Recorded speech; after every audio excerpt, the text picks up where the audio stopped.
Hey guys, welcome. This is a really, really special treat. I'm here with my favorite tosser, Jordan. How are you, Jordan? You're gonna spit your tea out. All over the keyboard, yeah. You're about to just blow your tea everywhere and get all over your computer screen. It is indeed. How are you, my love? Doing very well. And if we're starting as we mean to go on, maybe a little bit worried. As you should be. I wore my black wings, and yes, you should be very scared. Very scared. Jordan, I love you, Jordan. I love my Jordan. So you have become one of my favorite people. I look forward to any Facebook message or WhatsApp I get from you. I just adore you. And we met through your work with Zan, and I watched you on the Alabaster Girl videos, and I was like, oh my God, this guy gets it. But you know, I think the thing that made me love you the most, you had this like pure posture of curiosity. I love that about you. I love that there was just this sense of curiousness and a sense of wonder. I think that's what makes you so magical, is you carry this sense of wonder. And it's very rare to meet people like that. My boyfriend's mom has the same spirit as you. She has this sense of wonder. And I think it's the most magical thing when a person can be an adult but still carry that sense of wonder. I think when you carry that posture, that it makes life really magical. And you do that so well. Yeah. I haven't really ever heard it said in that way. Really? What's it like for you, like as a woman, watching a man with that spirit of wonder? It makes me want to spend time with you. It makes me intrigued. It makes me feel like here's a person I could share my heart with. And because it comes with a purity, I don't feel like I'll ever be judged. I feel like it will be very safe to share my heart with you. Yeah. We've been talking a lot about intimacy, haven't we? It's been a crazy month. Yeah, it has. It's been about really close. I want to say something about how we actually got in connection, because it's not the way I met you is not really the usual way I go about doing things. You know, usually I'm much more off for like 3 months. Yeah, 6. All of 6. Every woman loves being blown off for 3 months. Right. I get that. I love you though. I love you. I know you do. Yeah, I was packing my bag to go to India at the time, and I got your message and just had to blow you off. Didn't have time in the day between flights and adventures. And I realized it was time to get back in touch with you. I just wanted to reach out and see who you were, basically, and what you were up to, because I heard some words through the grapevine that you were saying some beautiful things and doing some cool stuff. So I thought, I'll get back in touch with that girl. And I wanted to do my research, so I watched a video of what you did with our guys, and I was so blown away. I was pacing around my house at 2 o'clock in the morning, like my heart completely beating, and sending you messages, basically. Arica, I can't believe I blew you off. You sent me a message and I didn't respond to you for 6 months until now. And now I really need to speak to you. Like I've found out who you are and what you're doing in the world and what what your fire and what your passion is like when you talk about this kind of stuff, I need to get in touch with you. So, I mean, if you find it in your heart to forgive me, then let's hook up and let's talk. And what inspired me the most about you is you, I don't know, you gave me fuel for my particular fire in a way. And I remember you did this 2-hour long call with kind of the inner circle of our men's community, the Amirati elite. And you said some things that I had been saying with not with trepidation, but I'd been saying on a very kind of private scale for a few years about why intimacy is important, what intimacy is, just how far, you know, men and women can go when we connect in a deep place, like just what is possible in intimacy. I've been like this this kind of sans words in a way, but almost, you know, in my own way, I've been a bit of a fire and brimstone preacher on just what beauty is possible in women and just what beauty is possible in our connections with women. But you came in with so much fire, and it's like you're saying stuff that I've been saying. You're owning the hell out of it. I need to know who you are. You feel like a sister at the level of purpose. That was my feeling. Wow. Because there's so much conversation nowadays. I mean, you see it online. I've got a lot of friends of mine that are coaches around us. There's so much conversation about, you know, men's work and finding your power and your sexuality as men. And then there's like the feminine side of the equation, right? And it's almost as if, you know, in a like sports class at school, the girls and the boys get separated to two sides and they get made to do independent things again. The boys can't see what the girls are doing and the girls don't see the football match that the guys are doing. It's kind of like a bit of that is happening in personal development right now. Like the men are doing their work and the women are over here doing their work, and it's beautiful that this polarity is being reestablished. But there's so much talk about kind of find your masculine power that there's so much less talk about what these actual, I call them lifetime peak experiences of intimacy, like those mystical experiences of connection that blow us away and basically change the fabric of who we are. There's not many people talking about those kinds of moments. And to hear you come in, not with, you know, a kind of detached Buddhist perspective of intimacy, you know, a lot of the spirituality around this is very calm and peaceful, but with proper Southern minister fire and brimstone, I make a fucking stand for love and, you know, expelling fear from people's hearts so they can really connect in their fullness. That I mean, I was pissing myself laughing, but with tears in my eyes of wonder at you. Wow. Thank you, Jordan. That makes my heart feel good. Thank you.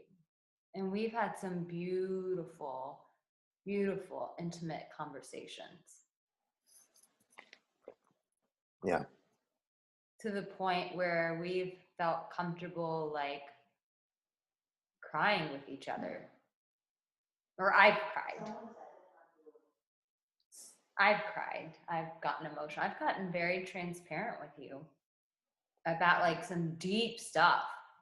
That's the beauty of intimacy though, right, Jordan? Like you and I don't have a whole lot of history together. In fact, we have like a month of history together. Yeah, like 3 or 4 Skype conversations and you know, the odd text message in between.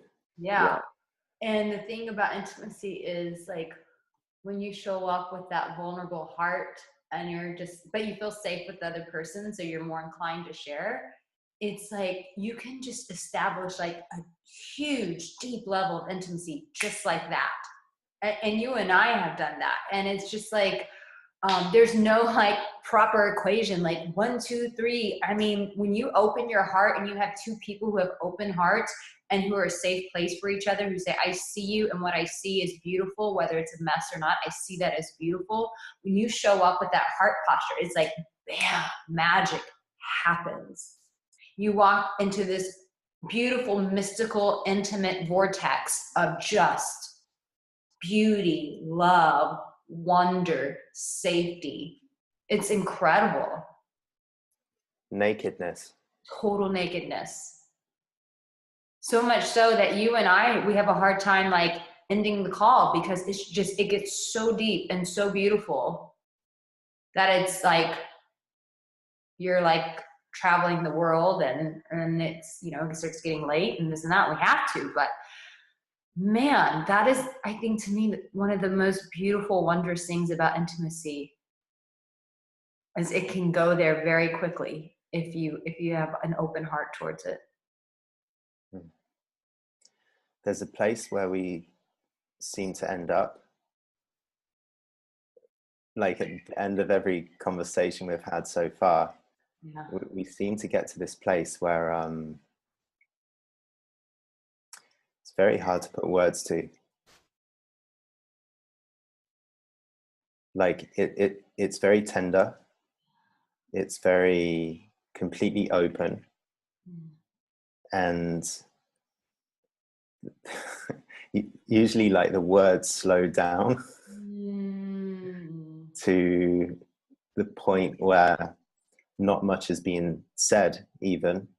Like everything is being felt, and it's like we're both kind of riding the same bubble, you know, like nothing else has to be said because I know, or I can feel what you're feeling, and vice versa. And maybe I wouldn't want to try and manufacture another moment like that for a 30-minute YouTube video, right? Because you start trying to do that kind of stuff and it gets very, very tricky. Wow. But I tell you, like the first conversation we had was 2 hours long. And this is why it's so important for me to share, or at least, to share a little glimpse of what happened, because by the end of it, it was like, I felt inspired. You seemed to open, and there was something on your face, like something that kind of appeared in your face and almost took over, like the 6 or the 7-year-old little mischievous but totally loving Arica, and you were beaming, like you're beautiful, right? And beautiful woman, and you look amazing. And as a woman walking down the street, you know, I mean, I've seen you walk down the street because we were talking one day. The guys are catcalling you. It's like, wow, there's a hot chick over there, for sure. But they're like to see a purity come through you, like this innocent childlike purity come through you as well. It was such a treat. And I came off the phone and I was like, did that just happen? Like I saw this woman online. We exchanged some emails. Did we really get to a place like that within 2 hours? Did it actually happen that I feel like I've met someone the other side of the world who's passionate about exactly the same thing I'm passionate about, who's committing their life to go, you know, fully for it? Did we just meet and did it just feel ecstatic? Like, how is that possible? And if it is possible, like, I mean, I wish 1,000 other guys, like all the guys that I know that are on this journey to understand romance, intimacy, love, like if they could see that, it was mind-blowing. It truly was. You know, you were talking about like how like there's this polarity going on where, you know, men are establishing themselves and women are establishing themselves. And it's time for things to merge together, because what happened in that moment, I specifically remember, is you asked me if I had a specific need, which was, did I have anybody in my industry, in my world, that really understood the heartbeat of my message and supported it? And I said, no, not at the level that I'm able to show up with you and the Amirati guys and Zan. Like, I don't show up that way with anybody. Every time I show up with you guys, it's powerful. And I was like, no, I don't have really anyone who understands the full depth of my message, where I can just show up as me, and there's freedom and there's appreciation and there's love and there's open arms. And then it was like, you were like, I want to like support you in that. And this is the beauty of like women in our femininity and men in their masculinity. You brought your strength to me and saying, I understand your message. I hear your message. I hear the heartbeat of your message, and I want to support you. I want to gird you up.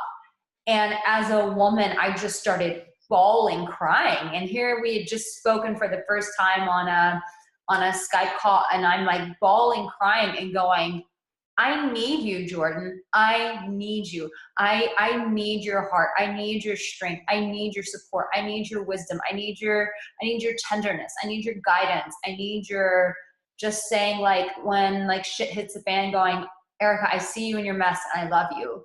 And it was when you showed up with that masculine strength of, I got you, girl. Like, you don't have to do this alone, sister. I just wept. I wept because I understood the magnitude of what you were bringing. Because you've embodied this so much, I could feel it from you, and I could surrender as a woman and go, yes, I need you. I have a need for you, Jordan. It still makes me emotional. It does. And you did show up for me. We just talked, what was it, last week, and I shared with you some really like big challenges I was going through. And, you know, I was going through it on my own, but there's such a beauty when you can share your challenges with someone else in a safe, intimate environment, to where it's like giving a voice to that, just that alone can bring healing and safety to the heart. Yeah. So you have showed up in your strength. It wasn't just lip service. Like, you've already shown up that way for me. It has me, like what you just say, has me think about leadership. And, you know, a lot of the conversation about leadership nowadays is just how lonely leaders are at the top. So like those kind of trailblazers who know what their vision is or know what their passion is, and they want to bring that to the world, it's very hard for them to really be seen because, or receive support, because the people around them, they don't get the depth or the complexity of what they're trying to bring. And I mean, this is a phenomenon that I've heard people talk about all over the globe. Wow. And it's very, I mean, you said to me that you do intimacy coaching, but it's influencers in particular that you want to work with. Like, who are those people that can, you know, receive your message, feel that, and then have that, you know, go out into the world, so you get more span, like more spread of your love that you want to bring to people. And with leaders, it's like those self-sufficient tendencies that seem to get us so far in life. And I've found this on my own journey. Like, I mean, you were telling me before we hit the record button, like how much you admire my traveling, right? Like, I've spent about 15 years on the road, basically. Been doing coaching for almost 10 years. 6 of that has been with this man and woman question. But my real, what I kind of know, like the back of my hand, is how to pitch up in some random country and find my feet there. Like that wild, adventurous spirit. And to kind of carve my own path, which has taken my own leadership of my life, to get to those places and to build a self-sustaining life on the road. I've had to be okay with my own company. I've had to learn how to go for months and months on end without having necessarily a close friend who really cared about me. I've learned how to be in a very bizarre country and deal with loneliness and not have it cripple my spirit. So I think a lot of leaders do this in their own way, you know, whether it's in business or sport or whatever it is. Mine has been in travel, but like, how can I take care of myself so my spirit doesn't get crushed and I'm a self-sustaining force of impact in the world? Totally. And I mean, I was talking about this a couple of years ago. Like, I did a speech at one of our conferences for the Emirati about enlightened neediness, I called it, I love that. which is the teaching, the common advice on the dating scene is, guys, needy is bad. Like, if she gets a sense that you're needy for her, or for women as well, if guys get a sense that you're needy or you're anxious or you're, a bit smothering or a bit invasive, they're just going to close up and walk away. Like, hide your neediness as much as you can, and, become a person of strength. And it seems like as a culture, we're doing that. The general education has become this self-sustaining island, become this powerhouse of a human that is conquering life on all fronts, and make yourself self-sufficient, and it gets dry. And I think this enlightened neediness, and this is kind of like like you said, you need me for what I bring you, but I also need you, because you're bringing me the gift of power. You're bringing me the gift of appreciation. Like, when I've got a clear purpose, right? I've got a clear sense of what I want to create in the world. And to follow that, I think a lot of people think it's a cool thing to have a purpose and know what your purpose is, because it's really freaking painful, especially as a man, not to know what your purpose is. I mean, I've struggled with that one, but it does feel kind of cool to know where you're going in life. But when you're on your own and no one really understands what it is that you're going for, or they might nod their heads and give you a nice coaching session, once a week or once a month. But to get to be with someone who actually understands what you long for and what you're fighting for day in, day out, it's like water in a desert. So good. For me, I mean, maybe the people watching have a different point of view, but I feel it can be water for a desert. And to build, like, to actually invest in relationships, because that's what it feels like we're doing, or that's what it feels like I'm doing with you. It's like, okay, I've met somebody online who I think is great. There are thousands of people online who are great, right? We can surf Facebook and find good posts and so on, but to find someone and decide, what, we've got something powerful for each other here. Let's invest in building a connection that is going to support each other individually and the purposes that we're bringing into the world. I think that's I don't know, it feels beautiful, and it feels lofty, and it feels ambitious, and it feels needed. I think this self-sufficiency, even self-love, I believe, can get very slippery. It's a very subtle slope, because while it's vitally important to love yourself, true loving yourself means that you're also able to love the people around you. That's true love. True love is abundant. And so I feel like we've gone down this slippery path of like, I just, I'm self-sufficient and I love myself. Well, if it's true love, then true love is an open door where other people can come in as well. And I think when we get in our own isolated box, it is the death of us. It's the death of our heart, because what you were saying, like as a desert, when you're in that isolated place, I don't care how much you love yourself, how many yoga sessions you do, how many green smoothies you drink, and how many times you chant that you love yourself. We are made to need one another. Like, that is a healthy thing, to need one another.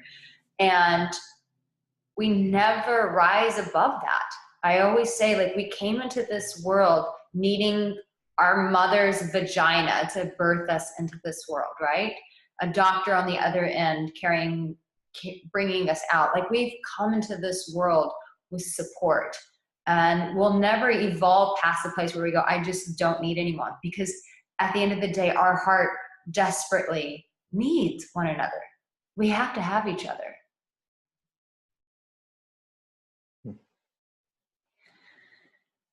But it takes risk, Jordan. takes a lot of risk. It's easier when I feel like I'm intuitive. I feel like you're intuitive. Sometimes that's a little bit easier when I think that's why like following your intuition is really important, and cultivating that and building that intuitive muscle, because when you meet magical people like yourself and you meet me and two magical people meet, because we develop that intuitive muscle, we can just dive right in. Yeah. Yeah. So like, I'm glad you say that about risk, because there's a couple of things I want to share. Okay. I mean, for me, it is like I think the greatest thing that we can do in life is to actually develop that muscle, so that when, you know, the right person at the right time comes along, we can dive, and relationships are gratifying. Like, my whole thing that I want to enable men and women to do is to have the skills that they need to be able to create these deep, beautiful experiences of intimacy with each other. Like, that's what I want. And I'll tell you a story that, you know, struck me as so common. I think that intimacy is the oxygen that we're starving for, that we don't even realize that we need. Totally. Wow, that's so good. And if you'd asked me about 10 years ago, what does intimacy mean?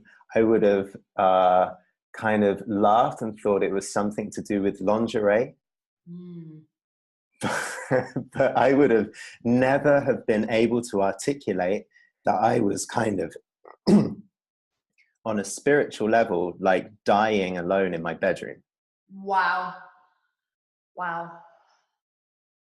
And even traveling the world, right? I mean, I remember there was a time when I was 24, I went to Argentina. I got there in the middle of winter over there, and I got my first apartment. So it was like, this is really the first time I'm living alone in my first apartment in a very foreign country, the other side of the world, completely alone, right? And people were incredibly friendly and gracious. Like, the Argentines are fantastic. I don't think there's a more inviting country in the world. That, I mean, I haven't found one yet that can kind of match where I was. But even still, like, as a 24-year-old, I was kind of, you know, walking down the road. I was on this great adventure, but there was still so much of myself that I wouldn't share to other people. And there was only a level of closeness that people could get to without us being able to connect any further.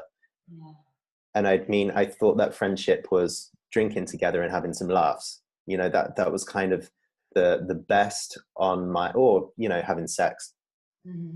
Like that was kind of like the best I could possibly imagine as an outcome or as an experience of relatedness, right? Yeah. And I've been staying in London the last couple of nights with a friend, guy who's been on our program in the past and has become a friend recently. And he told me a story that is so, so true to my earlier experience and to what I imagine millions of people around the world experience. And he says, I go to work, I have a proper career, you know, early until late in the city. I come out of work, I just want to let my mind relax a little bit. I go to the pub on the corner and I just sink a couple of beers with my work colleagues, you know, just to let the pressure of work go away. And he says he looks around and the people are sweet, he can't complain, but the conversation exists at the level of, oh, you know, where have you just moved to? What neighborhood of London do you live in right now? Where did you go to school? Where might you go on holiday next year? Oh, I just bought a new XYZ, right? So it's like that information level of what we're up to. And he says, like, it's kind of nice to have company, but I've got like desires for connection which are not being scratched at all. And the risk thing is a good question, because this is such a common experience. Like, I'm in my hometown, I'm surrounded by my friends. I don't dislike any of my friends, but I find myself in the conversation just drifting off because it's boring. Yeah. Like, it doesn't hit me. Doesn't grip your heart. Yeah. And there is a whole set of skills that we can you know, this is old dating advice, right? You don't go on a date with a pretty girl and just talk to her about stuff. You ask her, you know, what was emotional about it? Like, oh, so you went on holiday to, you know, Italy. What did you love most about it? You know, you go for the emotion. But there are deeper and deeper layers that we can sink to, but it takes audacity to be like sat in that pub and think, fuck this, I'm going to ask everybody here a kind of question that's going to freak everybody out. Or even one-on-one in a date. So many stagnant dates between men and women. Like, we can say things like, if you get some tools in your belt, you can can't click my fingers properly, but you can, nice, beautiful, Arica. We can pick a question out of our belt that will, you know, take everything down to a whole new level. Yeah. If we invest in learning a few skills of Yeah. intimacy and taking some risks. It is. It's taking a risk, and then it's the openness. I think that's such a huge part of it too, is just being open to it, and opening your heart to it, and then taking the risk to respond.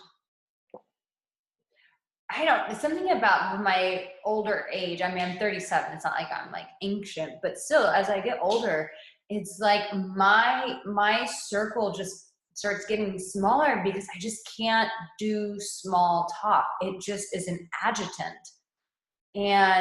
But when I am a part of a conversation like ours, where it's just like, it's so much heart, and we're talking about things that typically people who have not known each other for a long time typically don't talk about, but we're going there, we're pushing the envelope, we're talking about those things, and we're both open and receptive to that, and we're both contributing to that conversation. Like, it's those conversations that to me make life worthwhile, makes life meaningful. To talk about just like the same old boring, shallow, wah, wah, wah, wah. I'm like you, my mind I just go. And I'm like, I don't, and so I'm very conscious now about like the people that I spend time with, like, are we going to have some heart conversation? Is there going to be some real connection here? Or are we just going to talk about bullshit? And if we are, then I got better things to do. What's a meaningful topic? No, I'm going to ask you differently. What's the most meaningful question or topic that somebody has got you into recently? You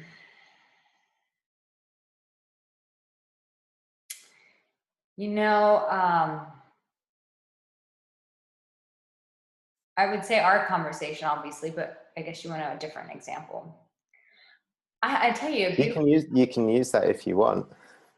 Well, it was. Although if you're about to air my dirty laundry all over YouTube, I might have to rein it in a little bit. No, I'll tell you. We've gotten raw. Huh? What? What'd you say? No one knows what these hand gestures are, but me. I think everybody knows what those hand gestures are. Do we want to tell them what this one really means? No, we don't. We don't. Because intimacy does not expose. We'll tell that to all the Emirati that come to the Las Vegas conference in a couple of weeks. Yeah. Because we get to see each other in Vegas next week at the conference. Yeah. So, very random, quick story. I was actually meeting with my client for lunch, and this waiter comes, and him and I just connect. And he's like a gay guy that lives in the same neighborhood as me, and I love gay men. And so we just totally hit it off, and we exchanged phone numbers, and now we go like hiking together because I love hiking. And I was, preparing myself for a very emotional trip back home to see my family. And, because my friend just was so inclined to really get to know my heart, he was like, what's the hardest part about this trip for you? What can I do to support you? Like, to me, it was like, he was like, let's just cut through this shit. what's weighing on your heart? What matters to your heart right now? How can I support you for that? And I think that that's a scary thing for us. Like, we want to make things ambiguous. We want to make things about our past or things about our future. But to ask for someone to ask me, like, what is going on in your heart right now? And how can I support you in that? Because it's very present, it's very raw, it's very intimate, it's what my heart is going through at that moment. And when they say, how can I support that? That is intimacy is like saying, like, I want to hear you, I want to know you, but also I'm not afraid to get involved as well. And you're like, oh shit, wow. I came up with my own That's how meaning. you feel when somebody asks you that question and offers their support. You're like, oh shit, wow. Yeah. Yes.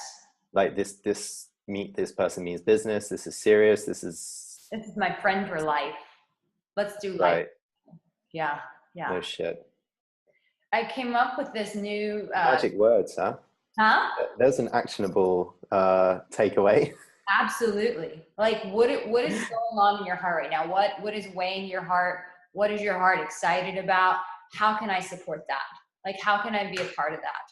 Jeez Louise, that's so freaking intimate. Equals friend for life. Yeah. So I say that intimacy is the act of seeing another person through love. And when the word act, I was sharing this with you, like, it has a huge meaning to me, because when I say it's the act of seeing someone through love, action means being willing to ask questions. It means willing to go on the journey of supporting that person. It's taking the action to be just as vulnerable back with them. Like, there's so much action involved with intimacy. And it's a lot of risk. It's a lot of openness. And it's a lot of just like being available to be needed.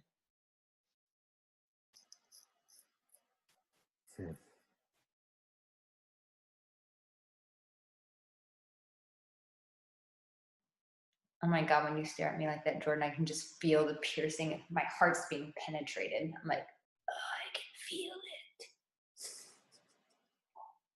it. Say more.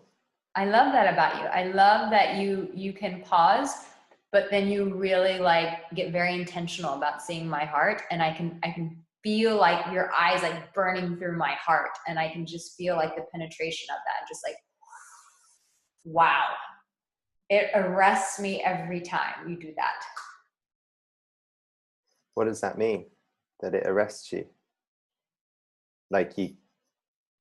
It's like I'm being seen, and I don't have to do anything else but just allow myself to be seen. I don't have to perform. I can just be seen.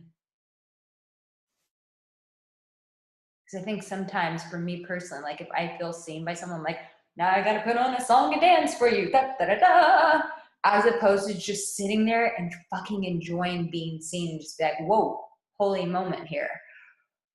I'm just going to let this happen.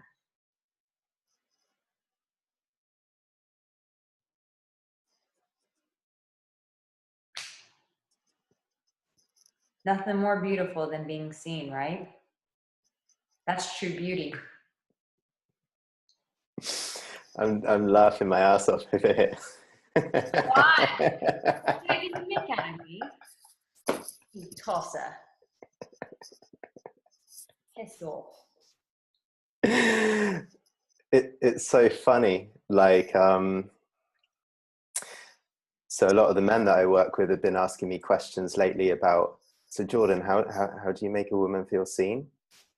Like, I've had a few people email me and say, Jordan, I want to get my hands on your list of penetrating questions that allow you to see a woman's heart. So then I can, go on a date and string them all together and then get there, to the hallowed ground of a woman's heart, and she'll love me forever.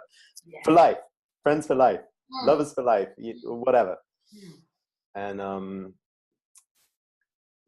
you're sat there like, oh, I love it when you do this. It feels like you're penetrating my heart and I feel seen and I can just like relax and enjoy being seen. And I'm like, oh, I'm actually not doing anything over at this end of the phone. I'm sitting here because I don't want to do a bunch of stuff to look entertaining or fill up the space or, you know, act like a monkey to have you think that I'm cool or anything like that. And you're basking in my beauty. Yeah. And then essentially, because you're basking in my beauty, you're seeing me and you're honoring that beauty. You're taken aback. That sense of wonder has arrested you. And you're in awe. And you're witnessing my beauty. And therefore, I'm being seen. And I can feel the tenacity of that. Tenacity. Mm-hmm. How's it tenacious? It's a tenacious wonder. You can be like be haphazard about wonder and be like, oh wow, that's wonderful. Or you can have eyes very focused and going, you can dive into it and go, whoa, I want to immerse myself in that. To me, that's a tenacious heart posture. You specifically are very tenacious about embracing beauty. Like that is your life mission. So there's a tenaciousness that comes with that. Well, I'm learning things on this interview with you, Arica. Oh, I never heard it said like that before. yeah. Yeah. Yeah, you're very tenacious about seeking beauty. And when you see it, it arrests you and you're like, whoa, you become entranced and you just honor it. And you're just like, holy crap. That is true. Because a moment ago I was saying, oh, I'm just not doing anything over here. I don't want to, you know, act like a monkey to have beauty notice me as well. I'm just sitting here and chilling out or not acting. But it's true what you say. And my, I mean, it's easy to bask in your beauty. But in my day-to-day life, just being on the bus or walking around the city or wherever, if I see a woman who is the slightest bit feminine, or if I see the slight bit of beauty or openness, like it's enough to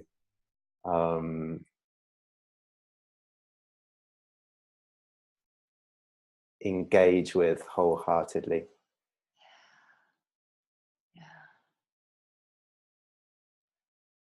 I love Zan says that beauty needs a witness. And I believe there is a fuel to life by honoring beauty.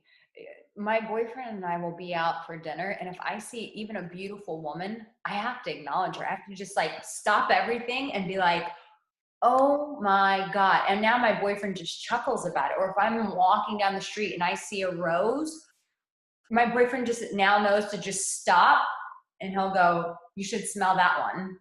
Oh, where I have to just like smell the rose, or it's like,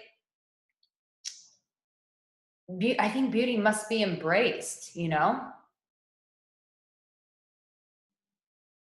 And I love that about you. I love that you embrace beauty.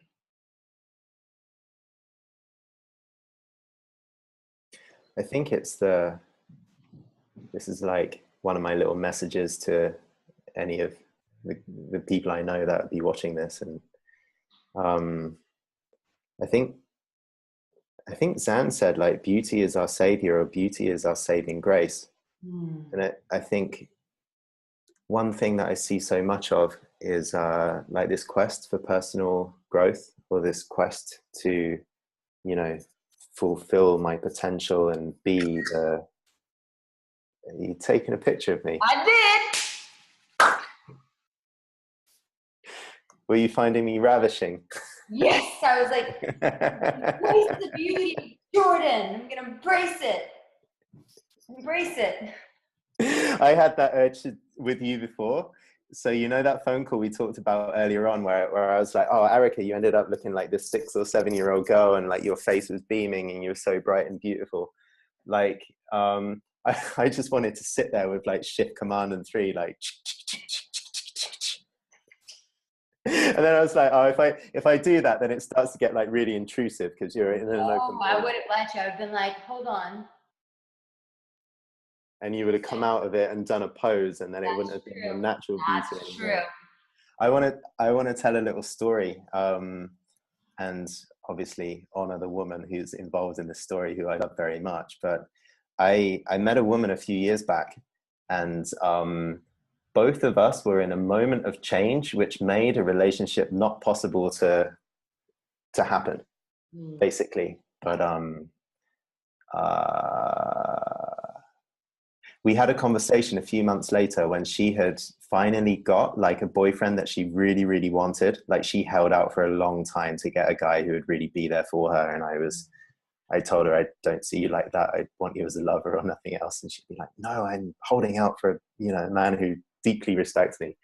And we spoke a few months later. We had the post-mortem conversation, which I loved, like, so why didn't we get together? And then we would examine like all the list of reasons why her and I never got together at the time.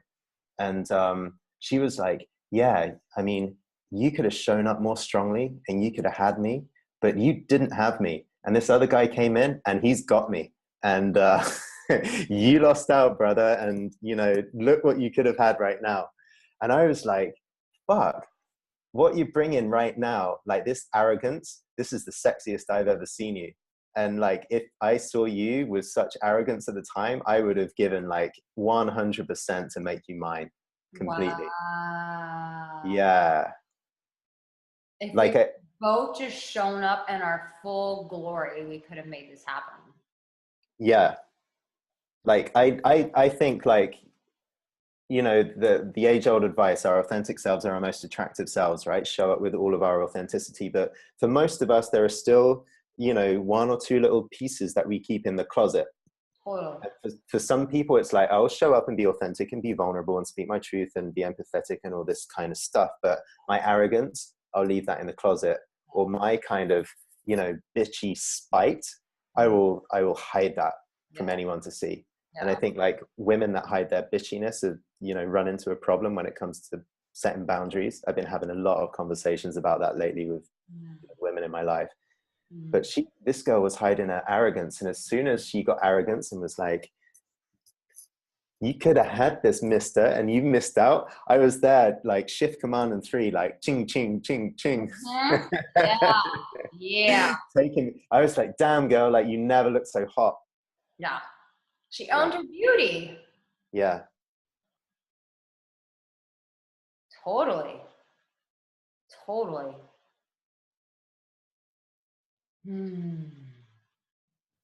That was a bit of an excursion.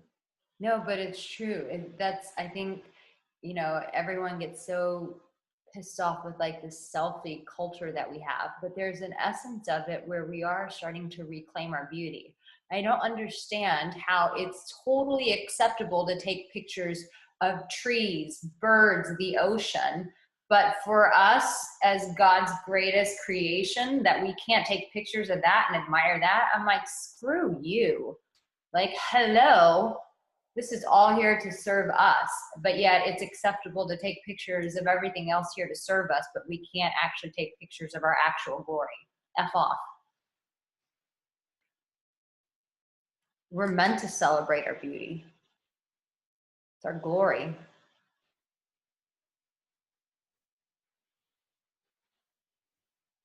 Do you have a bit of Chinese blood? No.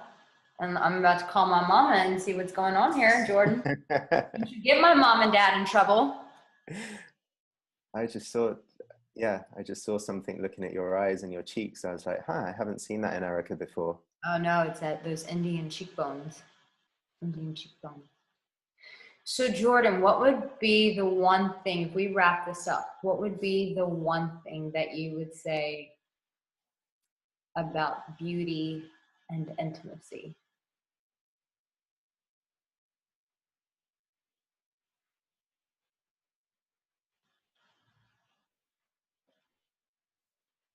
I just paused to look at my notes on the side of the screen because I had 2 or 3 things that I wanted to say. It wasn't attached to it, but plans.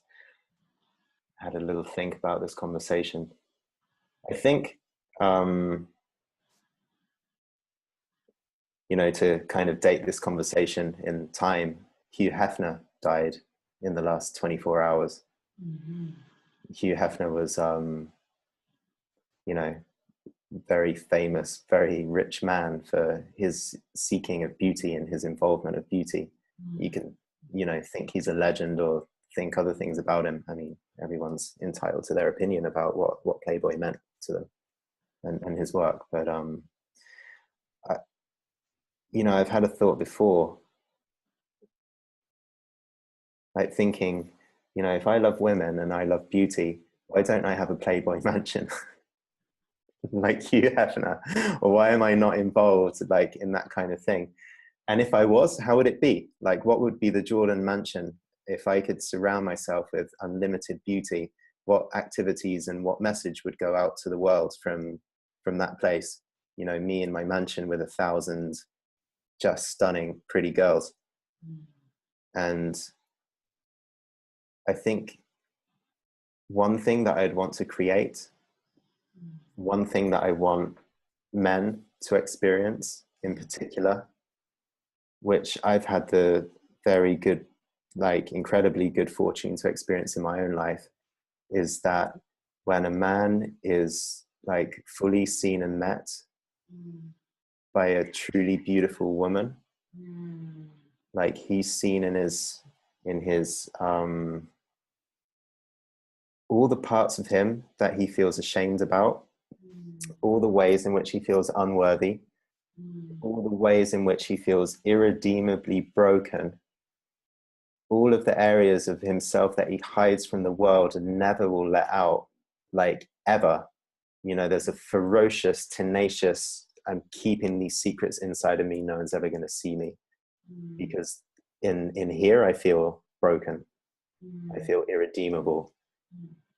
Like if there was a place where the men of the world could go and be loved and kissed and bathed in true devotional feminine beauty, then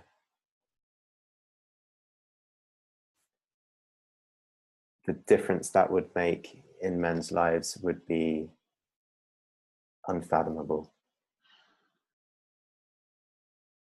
That's beautiful.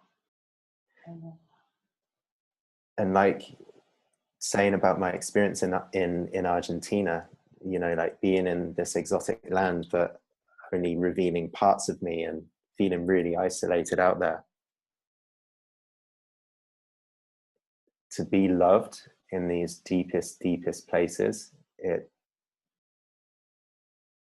it's got the power to take someone from a fundamental position of feeling disconnected from life and from the world to like so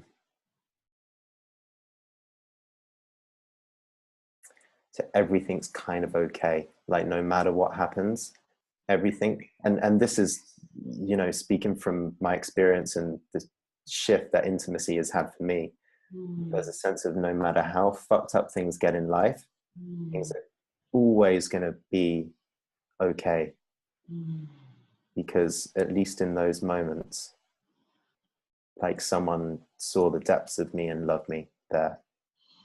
And particularly a woman, a true female beauty, loved and saw me there. And now I'm, something gets healed. You know, you were talking about Hugh Hefner, and I remember being out at a club one night and he walked in, and it was when the girls next door were still going, and his 3 girls came in, and it was the most depressing thing I ever saw.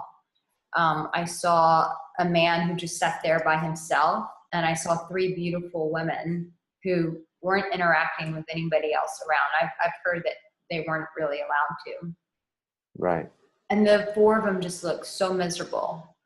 And I think the thing is like beauty without intimacy leads to despondency. Because when women are with an old man like that, like essentially like they're going for fame, they're going for money, like let's cut the shit. They're not, I mean, they're going for status, they're going for things like that. And so while he enjoyed having their beauty around, beauty without intimacy leads to despondency. You know, it's okay to have beauty around you, but if you're not willing to take the risk and get connected with that beauty and open yourself up to that beauty and allow it to flow both ways, then it's just an ornament in your life. But to interact with it and to expose yourself and to be exposed and to allow that love of a woman to come in and to kiss those places with no agendas, just loving for the sake of love. Like, to me, that is the power of beauty and intimacy colliding.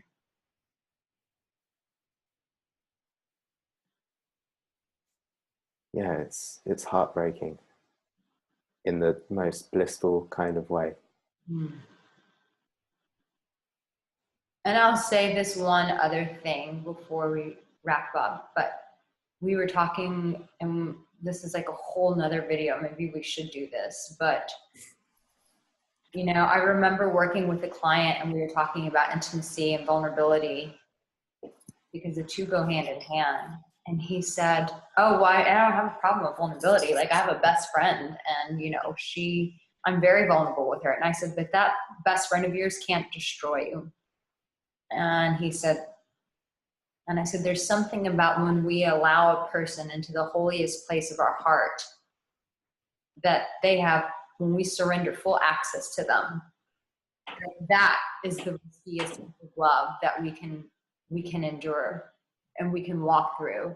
Because a best friend, they can't break you. I mean, they may be pissed off at you, but whatever. There's still that veil that separates.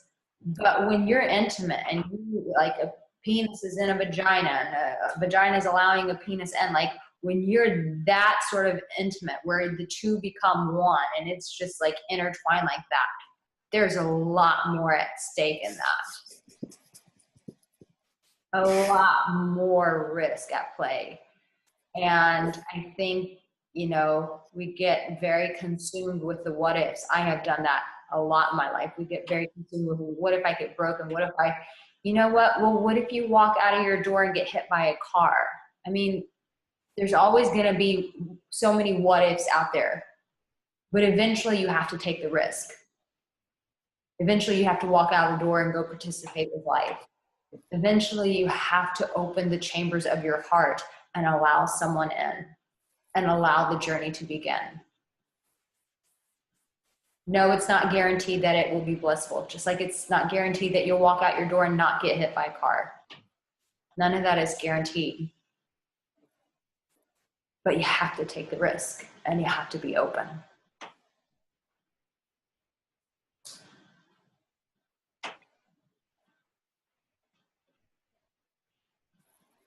Thank you for coming on, Jordan.